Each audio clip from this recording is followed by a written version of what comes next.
पर मैं बात करूंगा क्या फैसला रहा है। पहले तो ये बात मैं क्लियर कर देता हूं कि साथियों यूपी लेखपाल के लिए कई सारी रिटों को दायर किया गया था। जो लखनऊ बेंच में आज यहाँ पर रिट दायर की गई थी उसका फैसला आया है। इससे अलावा भी कुछ इलाहाबाद बेंच के अंदर, इलाहाबाद हाई कोर्ट के अंदर अभी भी कुछ यहाँ पर एक दो रिट बची हुई है, उसका फैसला कल बल में यहाँ पर आना बाकी है।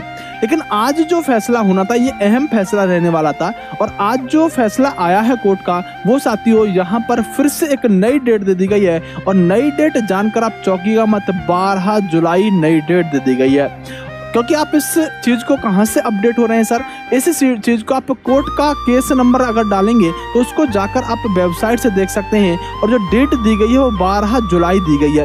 12 जुलाई यानी कि साथियों अगर हम बात करें तो एक ऐसी डेट जब 19 जून को आप एग्जाम ले रहे हैं और 12 जुलाई आप इसकी सुनवाई करेंगे तो कुछ बचा नहीं है। बहुत बड़ा गलत इन लोगों ने लेखपाल वाले बच्चों के साथ किया है। या तो रिट को खारिज कर देते या बच्चों के फेवर में आप थोड़ा सोच समझ के निर्णय दे देते जिससे कुछ बच्चों को फायदा हो जाता। तो कहीं ना कहीं साथियों 12 अगर हम बात करें जुलाई की डेट दी गई जिसका कोई मतलब नहीं है क्योंकि 19 जून को आपका पेपर पहले ही हो चुका होगा। फिर इससे कोर्ट के केस का मतलब क्या बनता है। अब साथियों मैं कुछ चीजों पर आता हूं, क्या आया फैसला। तो मैंने आपको पहले ही स्पष्ट कर दिया है कुछ चीजों पर कि अब कुछ बाकी से बचा नहीं है। एक रिट अभी इसके अंदर बची हुई है, उसमें भी क्या फैसला होगा आप समझ जाइएगा।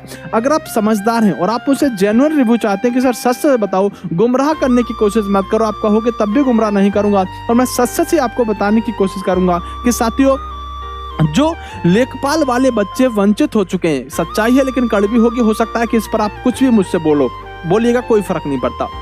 अगर आप थोड़े से भी अगर जेन्युइन अभ्यर्थी हो तो बेटा अपनी तैयारी को आप किसी दूसरी दिशा में मोड़ लो तो अच्छा रहेगा। मैं आपके साथ तो मैं चाहूंगा आपके फेवर में फैसला आ जाए, लेकिन इन चीजों को देखने से आप भी ना समझ नहीं हो, आपको समझ में आ जाना चाहिए कि चांसेस बहुत कम है कि आपके फेवर में बाकी जो बची हुई रिट है उसमें आपके लिए कुछ मिलने वाला है। तो फैसला जो आया वहां पर साथियों 12 जुलाई डेट दे दी गई है, जो कि यहाँ पर कोई मतलब नहीं बनता, मात्र छात्रों को बेवकूफ बनाने की कोशिश की जा रही है। हाँ, एक अभी सकारात्मक चीज इसके अंदर हम ढूंढ सकते हैं।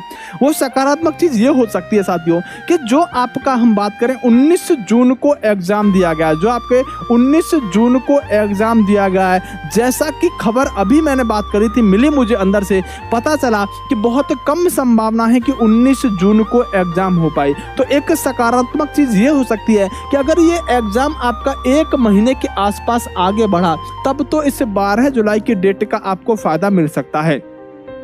और ऐसी पॉसिबिलिटी है क्या सर? हाँ, ऐसी पॉसिबिलिटी है कि ये एग्जाम हो सकता है साथियों यहाँ पर 19 जून को ना हो, इससे आगे बढ़ जाए। जैसा कि प्यारे साथियों हमें अभी कुछ ही समय पहले ये आप समझिएगा कि आपको बताया गया था कि उम्मीद है कि ये शायद एग्जाम थोड़ा सा डिले हो। अगर डिले हुआ तब तो 12 जुलाई का यहाँ पर डेट का औचित्य रहने वाला है।